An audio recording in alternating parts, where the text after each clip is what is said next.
Imagínense, tinieblas. ¿Por qué? Las tinieblas reflejan ¿qué? Maldad. Las tinieblas reflejan el día de ira de parte de Dios. Y la Biblia nos enseña que Jesús, el Cordero de Dios, llevó la ira del Padre. En otras palabras, nuestro pecado fue llevado en la cruz del Calvario. ¿Cuántos dicen gloria al Señor? Gloria a Dios. Entonces vemos, hermano, que durante la última semana acontecieron muchas cosas importantes en Jerusalén.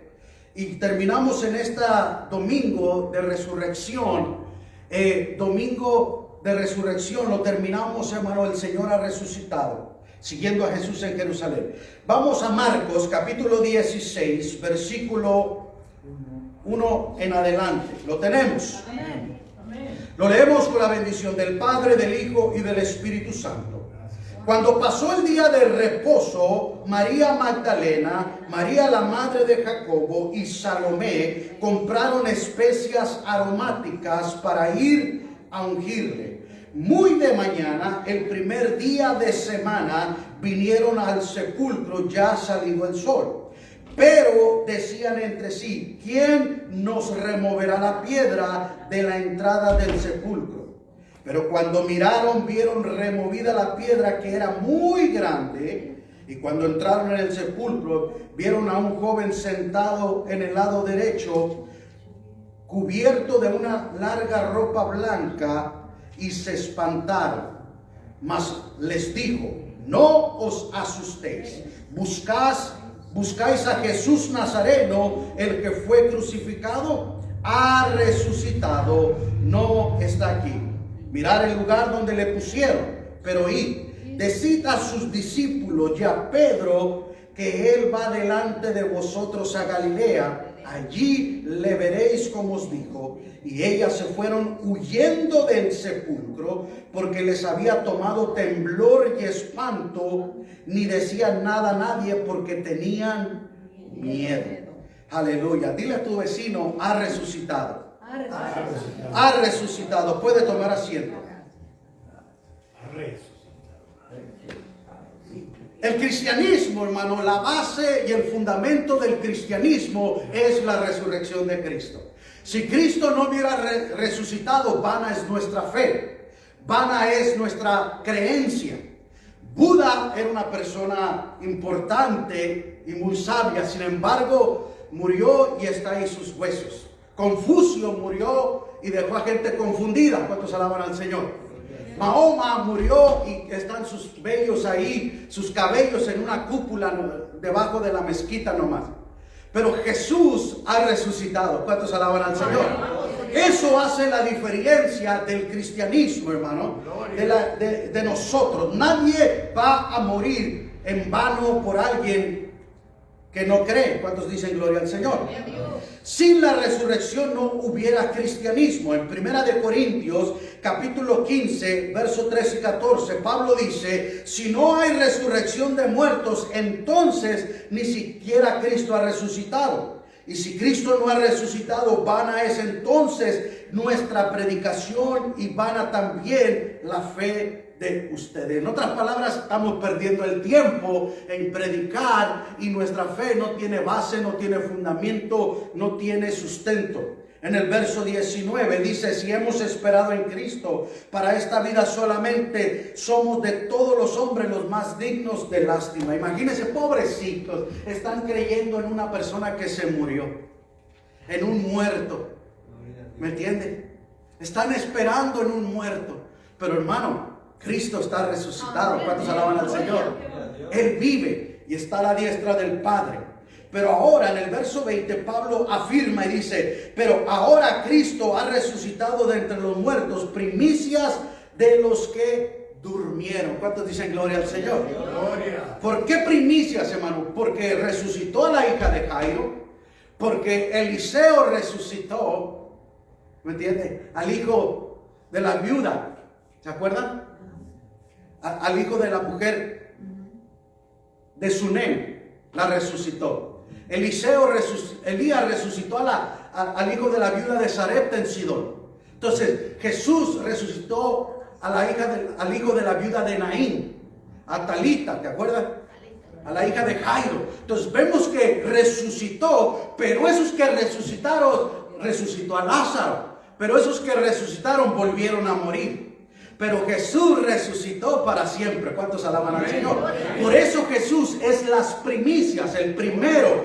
Alabado sea el Señor. Aleluya. Los 4 evangelios narran su resurrección. Contienen detalles particulares que no están en los demás. Por lo que debemos leer los 4 evangelios si quisiéramos tener el cuadro completo de lo que sucedió el domingo por la mañana. Ahora, los 4 evangelios, hermano, si yo pongo a cada uno de ustedes, uno en una esquina, otros en medio y otros en cada esquina, y yo les digo, nárrenme lo que están viendo. Cada uno va a narrar conforme lo que está viendo desde su punto peculiar.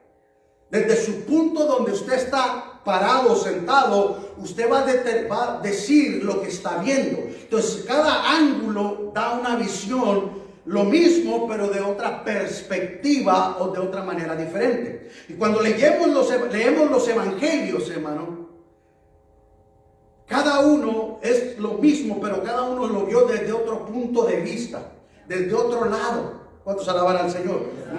Es como si usted ve algo de frente, otro de espaldas, otro de lado. Entonces usted va a ver una panorama totalmente diferente a la que vio el otro. Pero en esencia viene siendo lo mismo. ¿Cuántos alaban al Señor? Por eso a veces la gente puede llegar a decir, no, pero se contradicen. No, no se contradicen. Lo que pasa es que como uno lo vio de frente, otro de espaldas, otro de lado, entonces la perspectiva es muy diferente. ¿Cuántos dicen gloria al Señor? Marcos nos presenta el milagro más extraordinario de la vida de Cristo, enfocando en lo que sucedió con el grupo de mujeres que fueron muy de mañana al sepulcro para ungir el cuerpo del Señor. Fíjense bien, Marcos revela la importancia de la mujer. Si hay alguien que le dio importancia a la mujer, se llama Jesús. ¿Cuántos alaban al Señor? Y hoy en día aún muchas iglesias, hermano, no creen en la mujer. No creen que la mujer. ¿Por qué? Porque las religiones están diseñadas para el hombre. Por ejemplo, el judaísmo, cuando usted va a la sinagoga, los hombres son los que tienen el privilegio de estar ahí. Las mujeres están en otro lado, más atrás. Por ejemplo, cuando uno va al muro de los lamentos, el lado de los hombres está grandísimo, pero el lado de las mujeres está más pequeño. La mujer educa a los hijos, el hombre enseña la ley. ¿Me entiende? Los musulmanes, la mujer no vale nada. ¿Me entiende? Entonces, vemos que las religiones han venido poniendo, pero Jesús, aleluya, le dio valor y le dio importancia a la mujer. Y Pablo lo afirma y dice, no hay hombre, ni mujer, ni judío, ni griego, ni esclavo, ni libre, sino que somos uno en Cristo Jesús. ¿Cuántos alaban al Señor? Dios murió tanto por un hombre como por una mujer. Entonces, si Dios no hace acepción de personas, ¿por qué nosotros queremos hacer distinción? ¿Cuántos dicen gloria al Señor?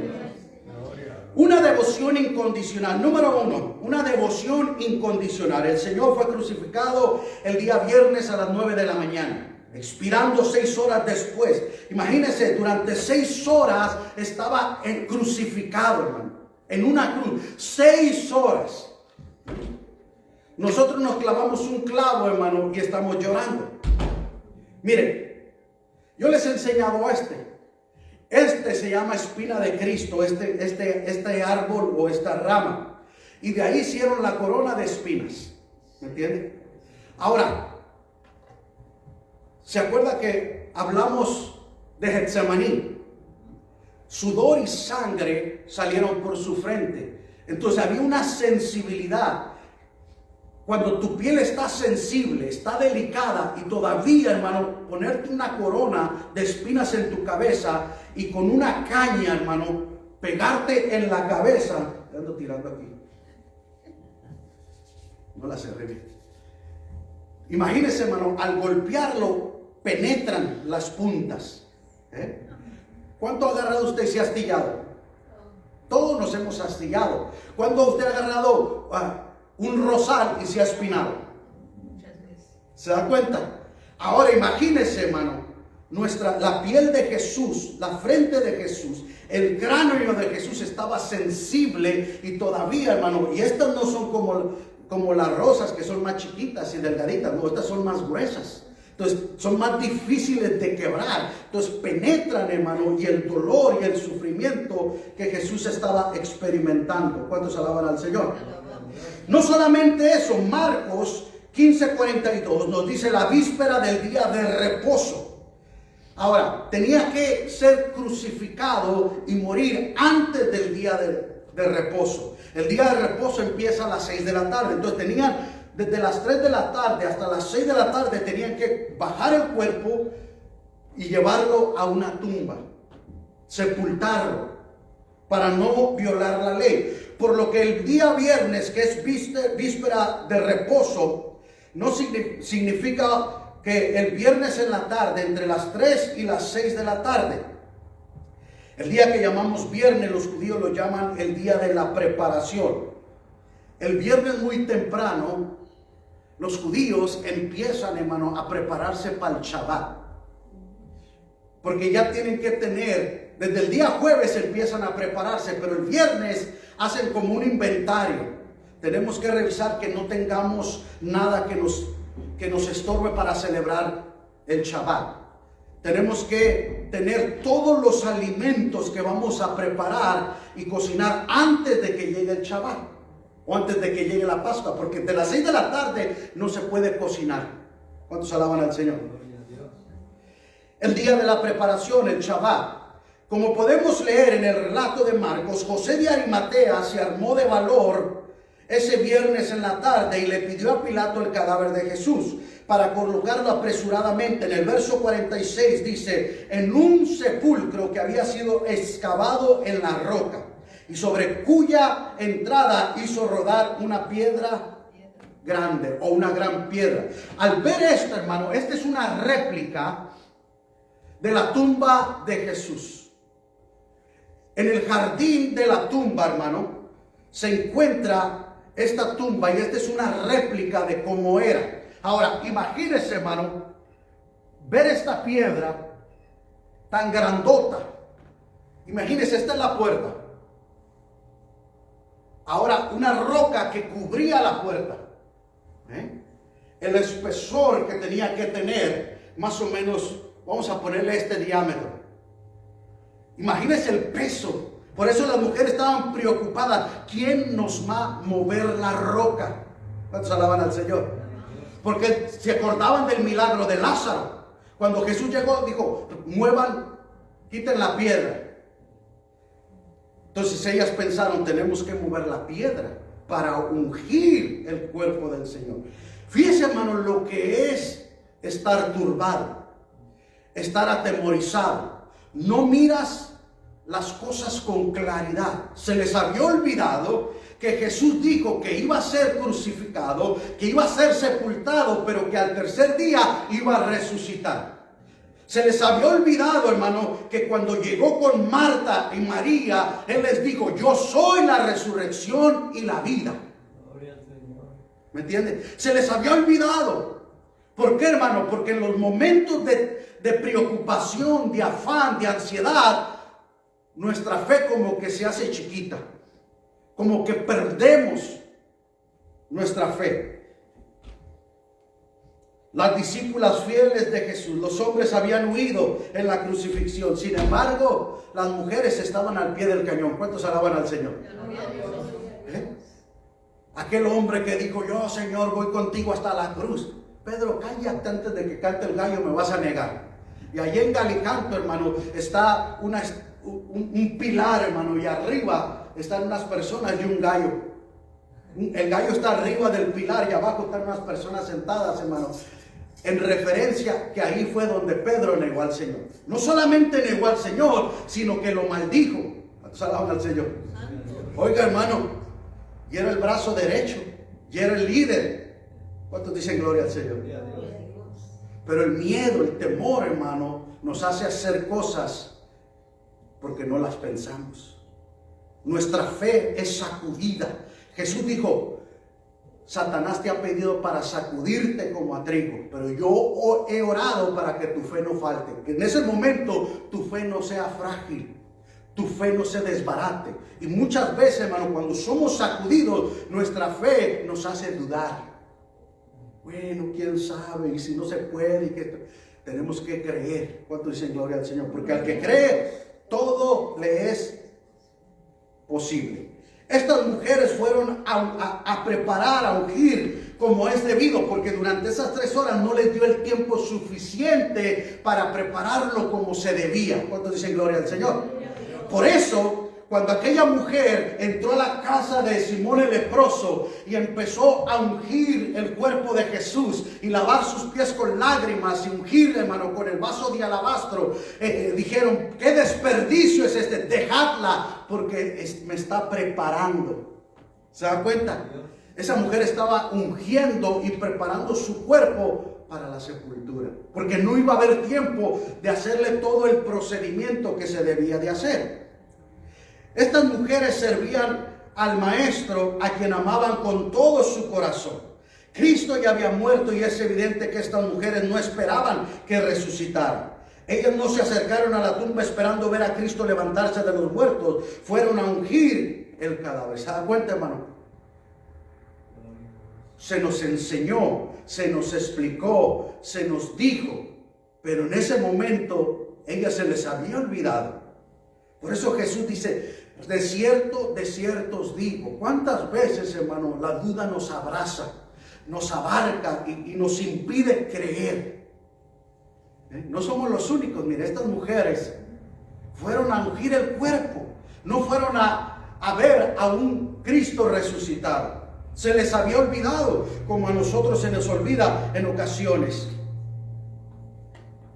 al punto de no tener ningún reparo e identificarse con él en un momento tan inapropiado. Todos lo abandonaron, sus discípulos más cercanos. El poder civil de Roma lo condenó a la muerte como un criminal y los líderes religiosos de la nación lo repudiaron. La piedra que tapaba la boca de sepulcro, ellas estaban preocupadas. ¿Qué fue lo que movió a estas mujeres ir a la tumba? Fue el amor desinteresado que tenían por Jesús. ¿Cuánto dicen gloria al Señor? Estas mujeres, hermano, amaban al Señor sin importar que se burlaran, que se identificaran con Él. Ellas no les importó. Ellas tenían un amor sincero con Jesús. Estas mujeres amaban al Señor cuando no era emocionante hacerlo, cuando aún era incluso hacerlo. Qué tremendo, ¿verdad? Qué mujeres de fe, hermano.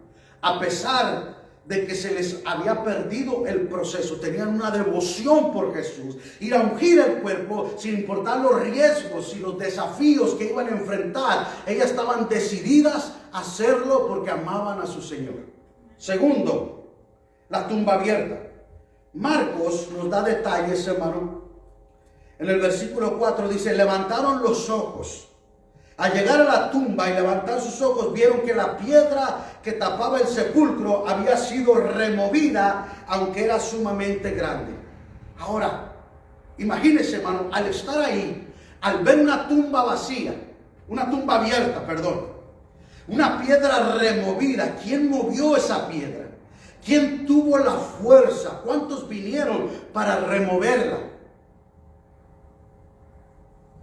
El Evangelio de Mateo nos habla de que los miembros del Sanedrín le pidieron a Pilato que mandaran una guardia especial a proteger y a cuidar el sepulcro porque ellos habían escuchado, fíjense bien, ellos tenían más seguridad y más fe que las mismas hermanas, que las mismas mujeres, porque mandaron un grupo, porque dijo que va a resucitar, no vaya a ser que vengan sus discípulos y se roben el cuerpo. Pero todo eso era parte del plan, hermano, porque tenía que haber testigos del poder de su resurrección. Si no hubieran mandado esas guardias, si no hubieran estado esos soldados en esa tumba, hubieran dicho, y aún así dijeron que los discípulos habían robado el cuerpo mintiendo. ¿Cuántos alaban al Señor? Pilato les permite poner un grupo de soldados a la entrada y además manda sellar la piedra.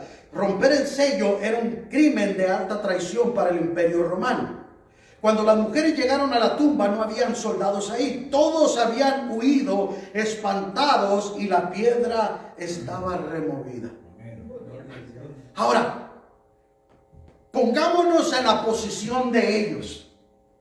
¿Qué haría usted, hermano, si usted va a un funeral, va a un velorio y está el muerto ahí y de repente el muerto se levanta y sale de la caja?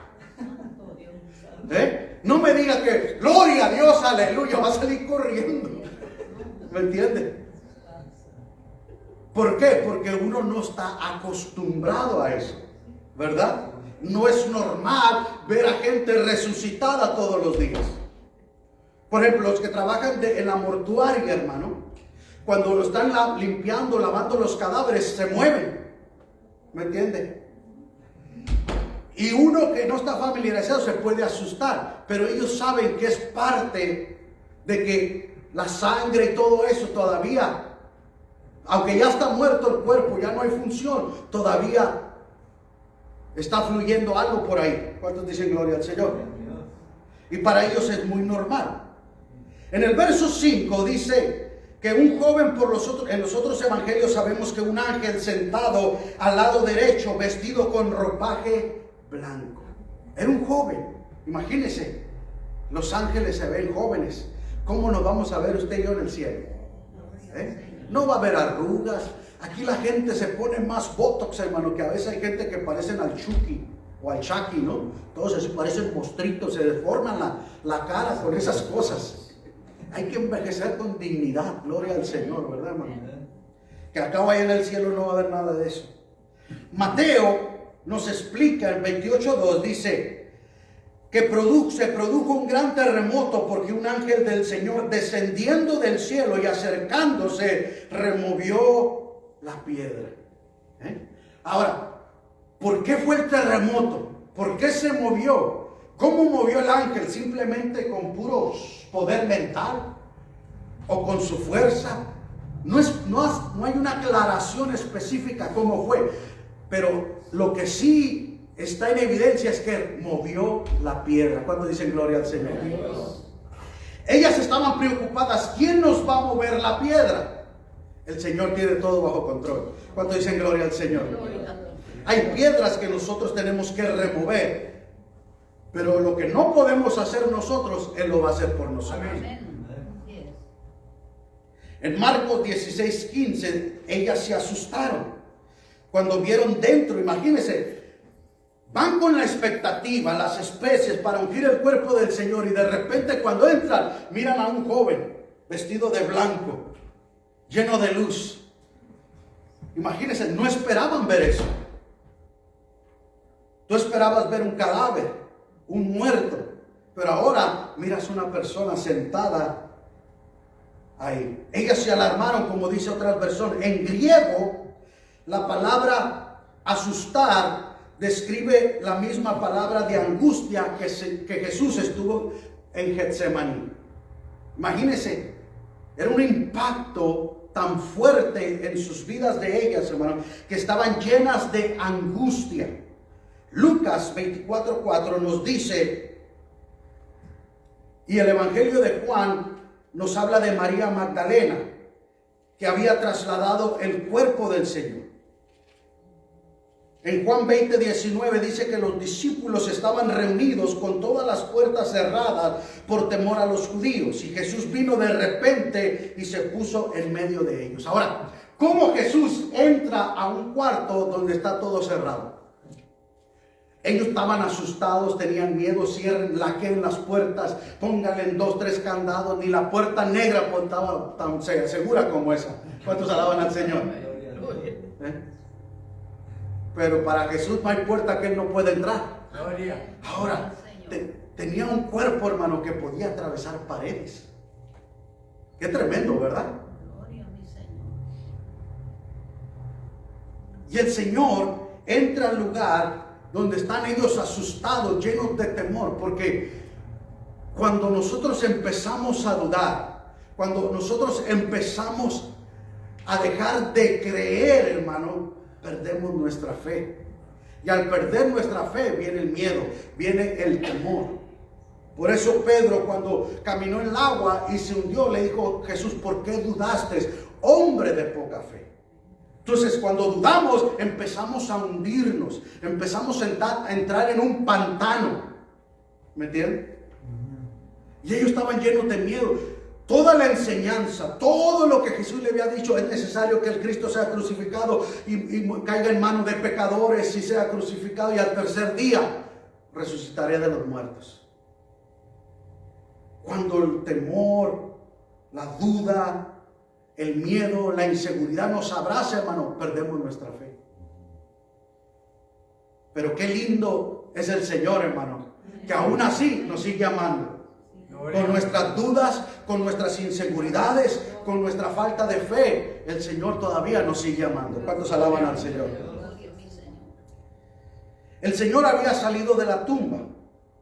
Como dice Steve Lawson al exponer este pasaje, esa piedra no fue removida para que Jesús pudiera salir, sino para que el mundo pudiera entrar y comprobar que estaba vacía. Esa tumba vacía ha sido por casi 2000 años un testigo irrefutable de la veracidad del Evangelio. Ahora, fíjese bien, hermano.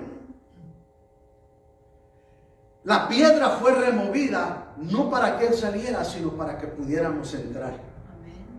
Cuando uno entra, cuando uno va a esa tumba, hermano, al jardín de la tumba, a un lado del monte Calvario o del Calvario, monte de la calavera, y usted va al Santo Sepulcro, en el Santo Sepulcro, hermano, usted no experimenta nada ahí. Pero cuando usted entra a esa tumba vacía, usted siente la presencia de Dios. Gloria. ¿Sabe por qué? Porque Jesús, el Espíritu Santo, da testimonio. La Biblia dice que el Espíritu de Dios da testimonio a nuestro espíritu que somos hijos de Dios. Y esa tumba, hermano, cuando usted entra, usted experimenta el toque de Dios, el testimonio del Espíritu Santo, diciendo: yo estuve aquí, pero ya no estoy aquí porque he resucitado. Esa es la diferencia, hermano.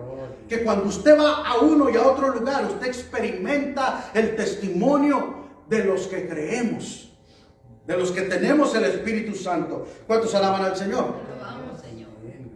Entonces nosotros podemos entrar. Jesús dijo en Juan 2:19: destruyan este templo y en 3 días lo levantaré. ¿A qué se refería Jesús? A su cuerpo, que durante 3 días iba a estar en la tumba, pero iba a resucitar. Los líderes religiosos de la nación me condenaron a muerte, me entregarán a los gentiles para ser ejecutado, pero voy a resucitar al tercer día.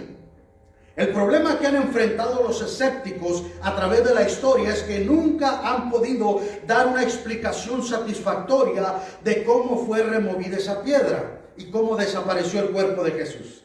Sabemos con todas certezas que en el siglo I hubo un grupo de hombres que salió predicando por todas partes que Jesús resucitó de los muertos, y el cristianismo tuvo el impacto que tuvo en todo el Imperio Romano porque nadie pudo mostrar sus cadáveres para desmentirlo. ¿Cómo puede llevar a una persona a creer en alguien, a dar su vida por una persona que murió? Esa sería una fe ciega. Pero cuando ellos vieron al Cristo resucitado, por eso la gente se burlaban de los evangélicos. Creen en un crucificado, creen en alguien que murió en una cruz como un criminal, como un malhechor, y que murió. Creen en un muerto, pero ellos no entendían que estaba vivo. El apóstol Pablo, cuando iba a Damasco, hermano, se le aparece el Señor, se le revela el Señor y le dice: Saulo, Saulo, ¿por qué me persigues? ¿Quién eres, Señor? Saulo reconocía que era algo sobrenatural y le llama Señor. Yo soy Jesús Nazareno a quien tú persigues. Porque acuérdese, hermano, Jesús dijo: por cuanto se lo hiciste a uno de estos pequeñitos, a mí me lo hiciste. El que persiga a vosotros me persigue a mí. ¿Cuántos alaban al Señor? Pablo, hermano, fue un defensor de Jesús, porque vio al Señor resucitado. Después, cuando él va con los demás apóstoles, dice: el Señor se me apareció. ¿Cuántos alaban al Señor? Y Pablo en el libro de Gálatas habla de que el Señor le enseñó el Evangelio y no nadie más. Por eso fue otro de los apóstoles, o el más importante, gloria al Señor. La explicación que dieron los líderes religiosos en Israel a los discípulos que robaron el cuerpo, Mateo 28, del 11 al 15. Todos estos hombres abandonaron al Señor desde el momento del arresto y ninguno había entendido este asunto de la resurrección. Para ellos, todos habían terminado. Cuando vieron a Cristo clavado en la cruz, 3 días después, se iban a enfrentar a una guardia romana para robar el cuerpo de Jesús. Y robar el cuerpo es insólito. Imagínense, estaban llenos de miedo. Cuando fue crucificado, estaban escondidos. Solamente Juan de lejos estaba viendo el cuerpo. Y ahora estaban escondidos. ¿Usted cree que iban a tener el valor para ir a robarse un cuerpo?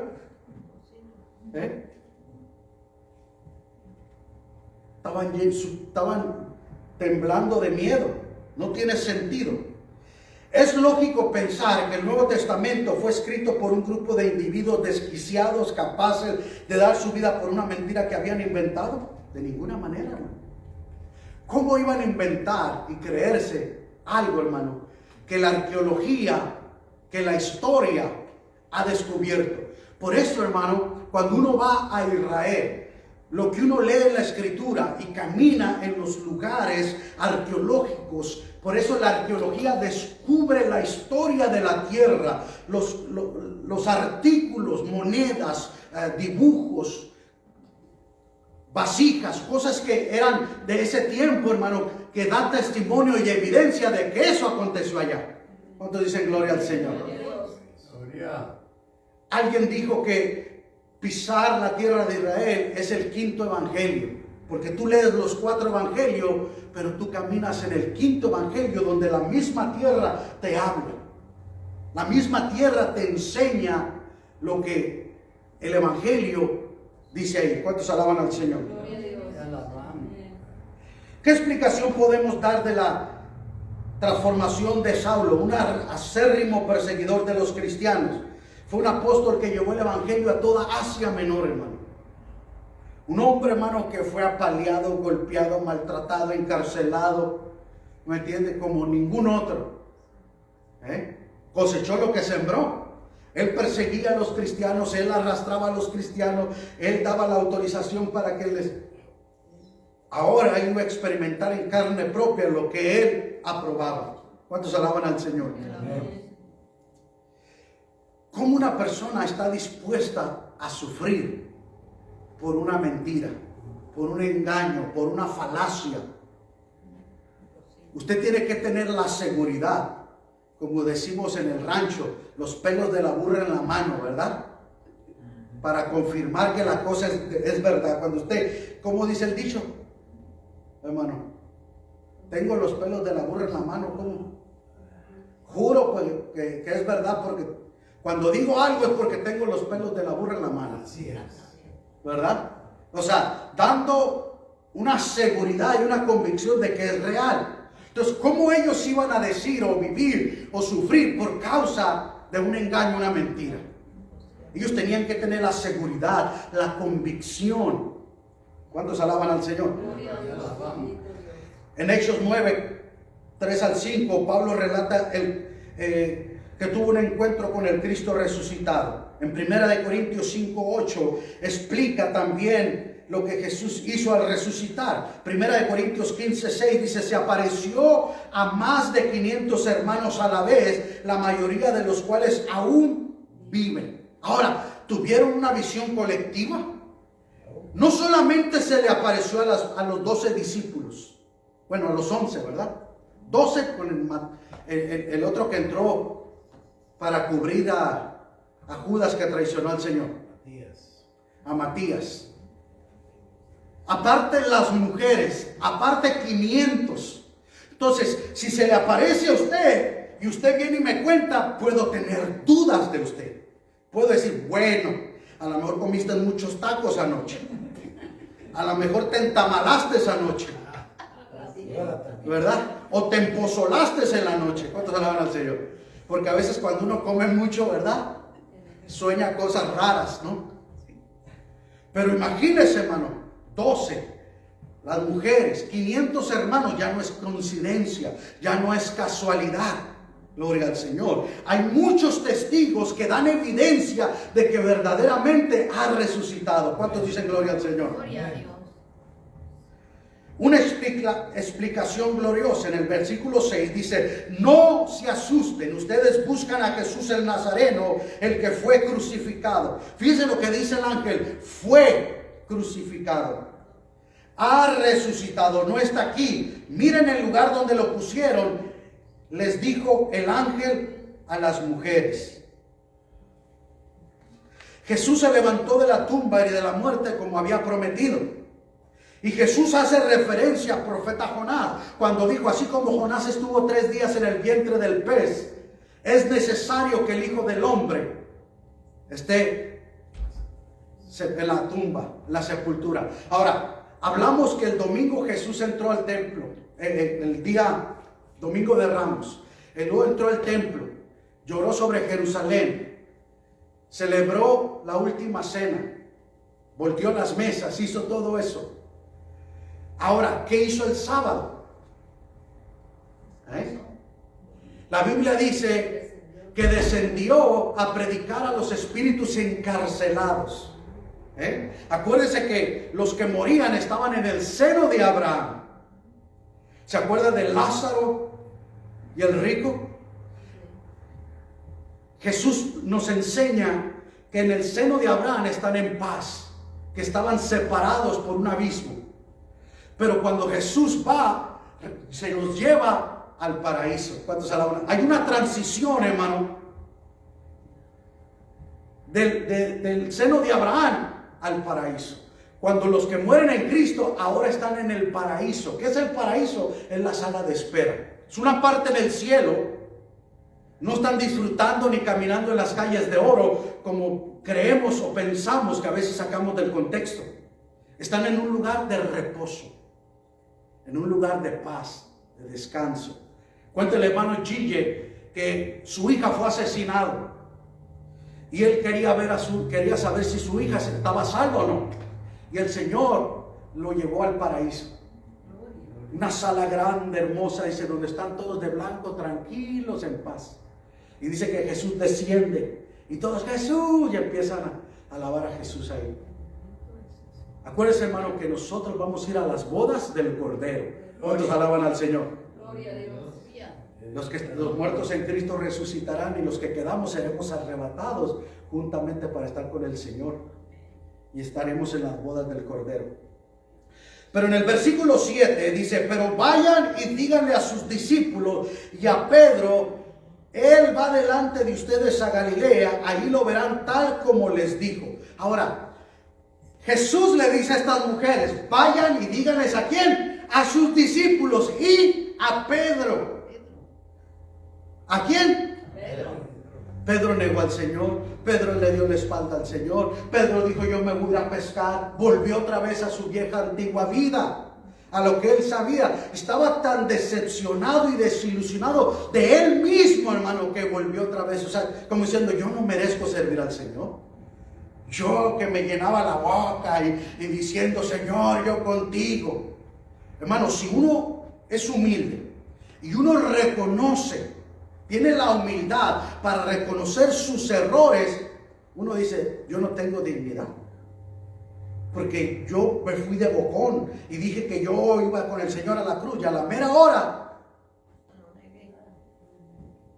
no tuve pantalones para enfrentarlo, no tuve el valor para enfrentar a los adversarios y decirles: ¿sabes qué? Yo soy de Cristo, sí soy cristiano, sí soy creyente. Pero el Señor amaba a Pedro y sabía que en su debilidad y su falta de fe, por eso Jesús dijo: he rogado al Padre que tu fe no falte. Tú ora y dile a tus hermanos, confírmalo. ¿Cuántos alaban al Señor?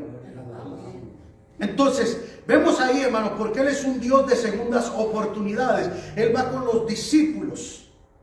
¿Cuántos dicen gloria al Señor?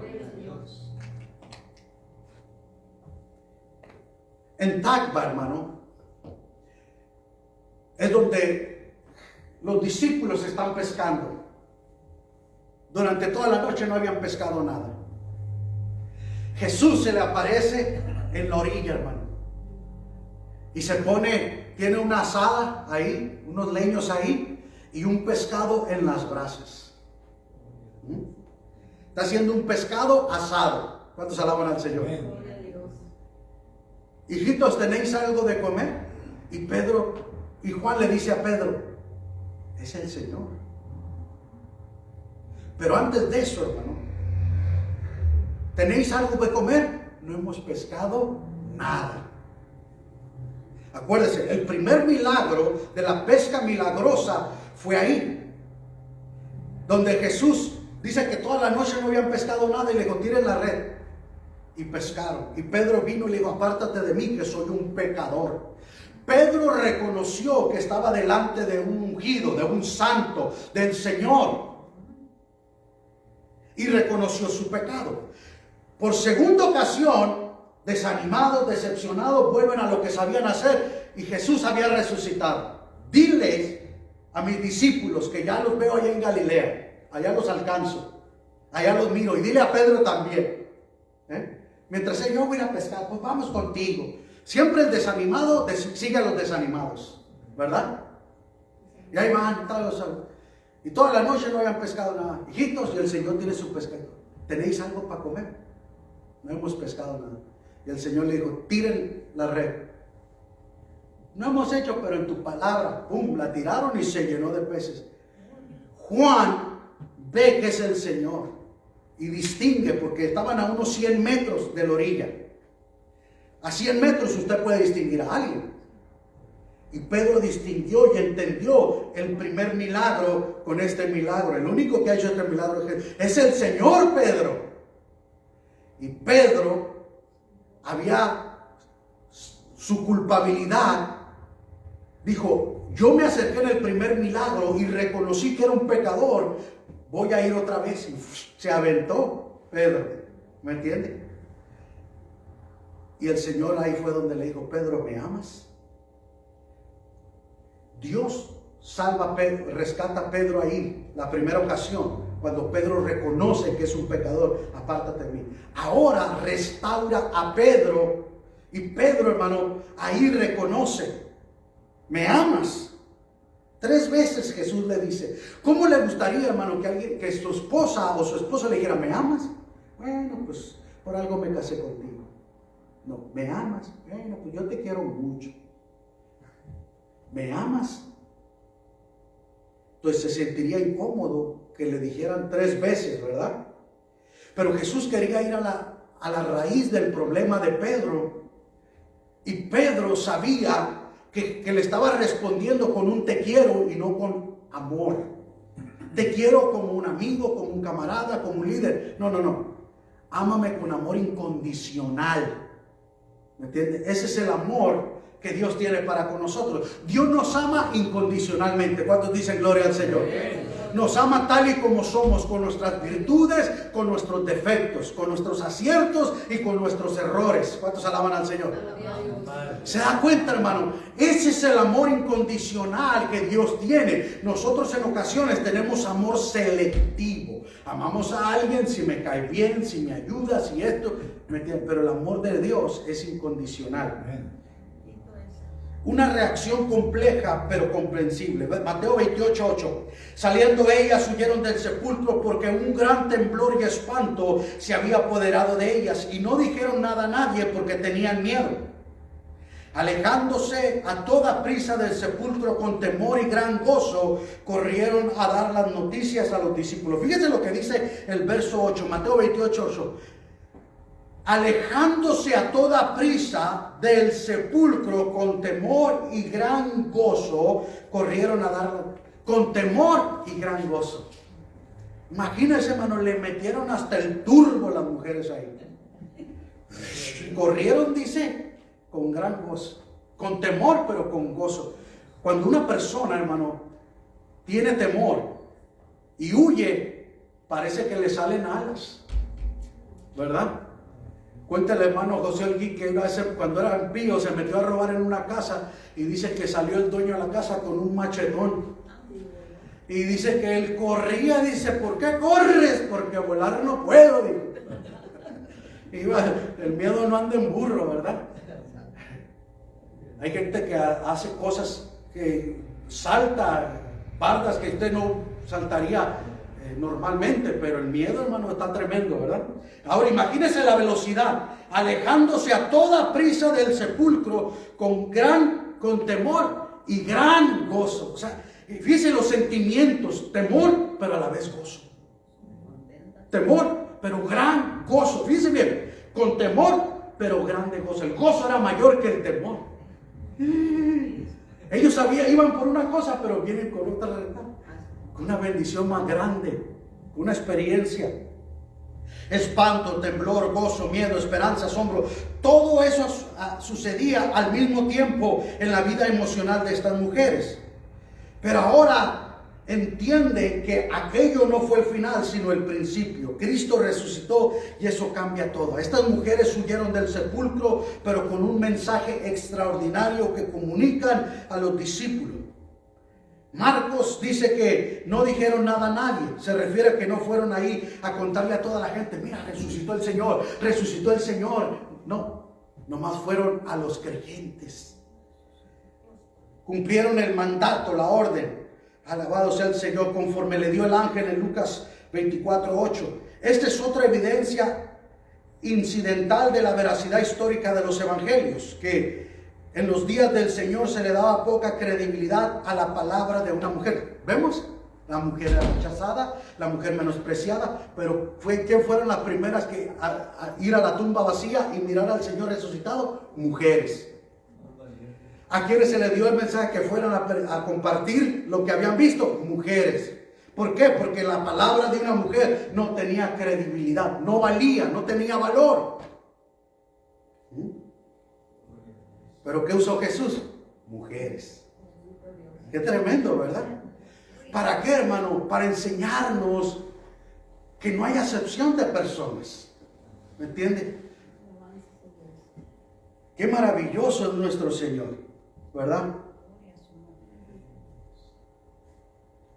En una corte legal, el testimonio de una mujer se equiparaba al de un esclavo o el de un criminal. Imagínense cuál era el testimonio de una mujer, como un esclavo o un criminal. Su palabra no tenía relevancia. Sin embargo, mujeres sirvieron a Jesús. Mujeres tuvieron fe en Jesús. Aleluya. Eso fue lo que sucedió el domingo por la mañana. Romanos 4:25. Entregado por causa de nuestras transgresiones y resucitado para nuestra justificación.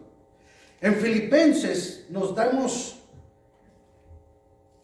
El apóstol Pablo habla de deleitarnos en su presencia.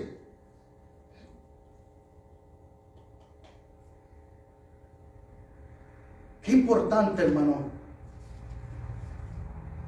En Hechos 4:12, Pablo, el escritor de los Hechos, dice: y en ningún otro hay salvación, porque no hay otro nombre bajo el cielo dado a los hombres en el cual podamos ser salvos.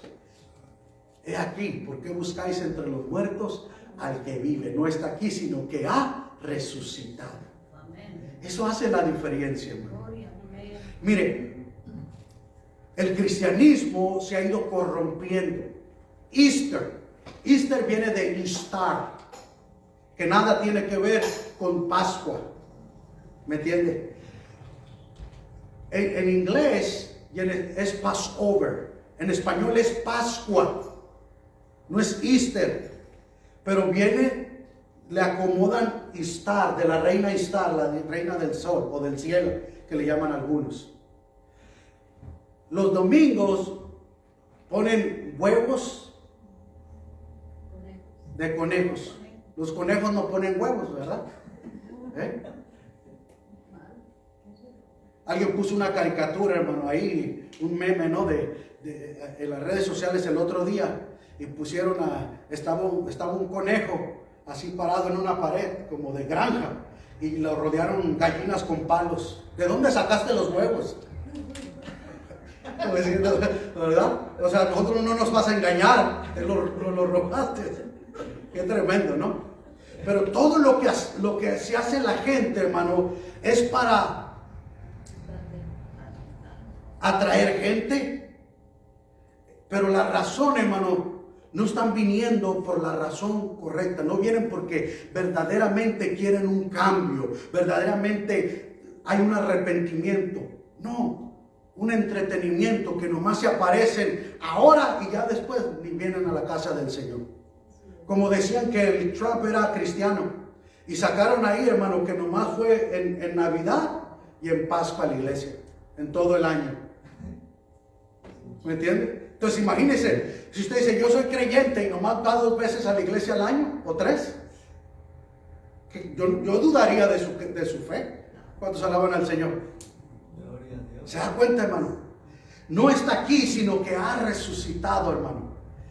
El milagro de la resurrección. Aleluya. Póngase de pie conmigo en esta mañana.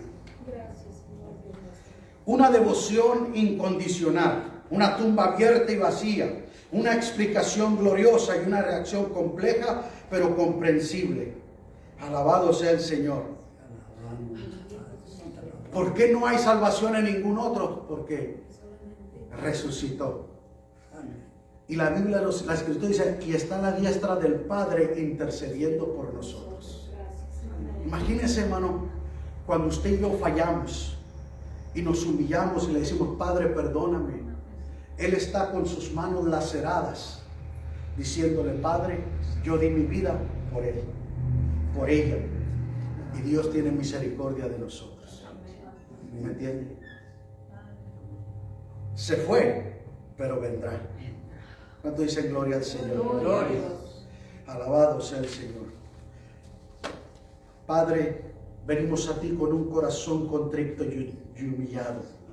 Señor, en este domingo de resurrección, así como Pedro, Señor, te negó. Quizás en ocasiones, Señor, nuestra fe ha flaqueado. Quizás nuestra fe ha fallado, Señor. Y nosotros, Señor, te hemos traicionado con nuestras acciones, Señor. Perdona nuestros pecados, Señor. Reconocemos, Señor, así como Pedro, aleluya. Ten misericordia de nosotros, Señor. Ayúdanos, Señor. Vamos a repartir, hermano, para la cena del Señor en esta hora. Gloria al Señor. Vamos a celebrar, aleluya, la Santa Cena. Jesús celebró con sus discípulos, hermano. Bendito sea el Señor.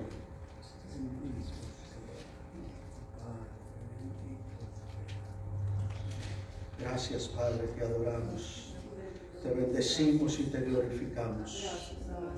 Gloria a Dios. Gloria a Dios.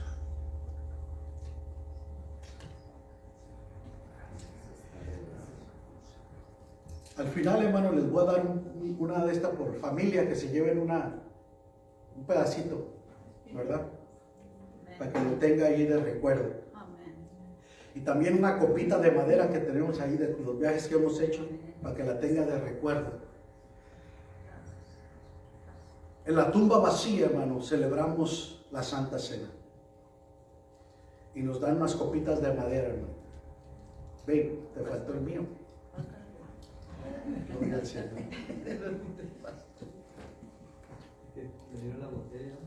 A veces, como dice el dicho, al mejor cocinero se le quema la sopa, ¿verdad?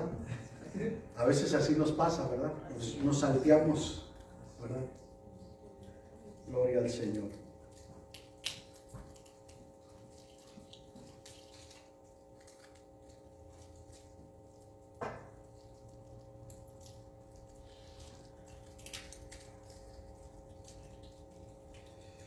Gloria a Dios. Aleluya. Aleluya, aleluya, aleluya. Oh, aleluya. Urabashata rabakandoria basaya. Urababakandoria basanda rababakaya. Urabashata rabakandoria basaya. Aleluya. Lávame en tu sangre, Salvador. Límpiame de toda mi maldad.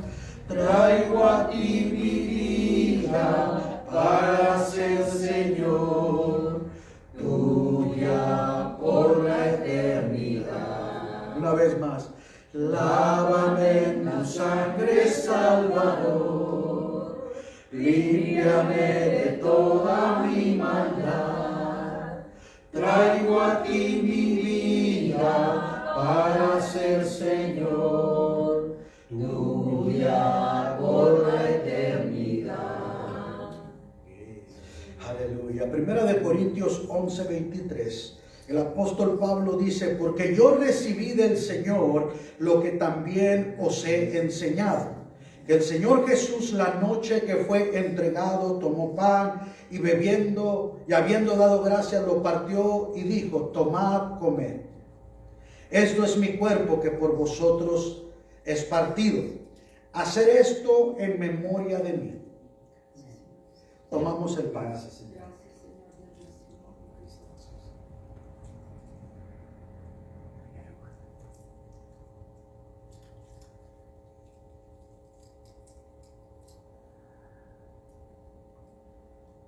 Isaías 53 dice, mas él herido fue por nuestras rebeliones, molido por nuestros pecados, y el castigo de nuestra paz fue sobre él. Así como este pan se quiebra en nuestras muelas, dientes, así fue el cuerpo quebrado por nuestros pecados, por nuestras enfermedades, por nuestras dolencias. Asimismo tomó también la copa después de haber cenado, diciendo, esta copa es el nuevo pacto en mi sangre. Hacer esto todas las veces que bebieres en memoria de mí. Así pues, todas las veces que comieres este pan y bebieres esta copa, la muerte del Señor anunciáis hasta que Él venga. Aleluya. Aleluya, lávame en tu sangre, Salvador. Límpiame de toda mi maldad. Traigo a ti mi vida para ser, Señor, tuya por la eternidad. Lávame en tu sangre, Salvador. Límpiame de toda mi maldad.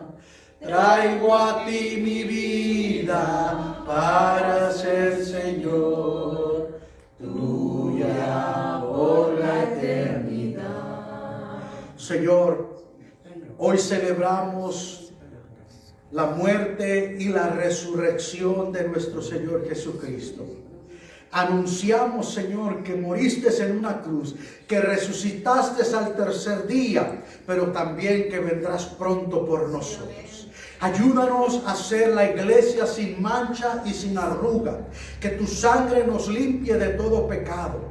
Señor, que tu plancha, aleluya, que el Espíritu Santo quite toda arruga de nuestras almas, Señor, aleluya, para que podamos entrar a la gloria eterna. Señor, prepáranos, Señor, alístanos, Señor. No permita que nadie perezca, Señor, sino que todos procedan al arrepentimiento. Señor, gracias, porque la trompeta sonará un día muy cercano. Señor, viendo los acontecimientos, viendo los sucesos a nuestro alrededor, sabemos, Señor, aleluya, y creemos al celebrar la cena, Señor, al celebrar la Santa Cena, que tú vienes, Señor, por una iglesia, aleluya. No por una denominación, no por una organización, sino por un grupo de creyentes que te han creído, que te han servido y se han mantenido fieles a ti. Ayúdanos, Señor, a ser fieles hasta el final. En el nombre de Jesús. Amén. Padre, nos vamos a despedir de tu casa, pero nunca de tu presencia. Guarda nuestra entrada y nuestra salida. Señor, bendice los alimentos que vamos a consumir y bendice el compañerismo que vamos a tener. Te lo pedimos en el nombre de Cristo Jesús. Amén, amén. Saludes en el amor.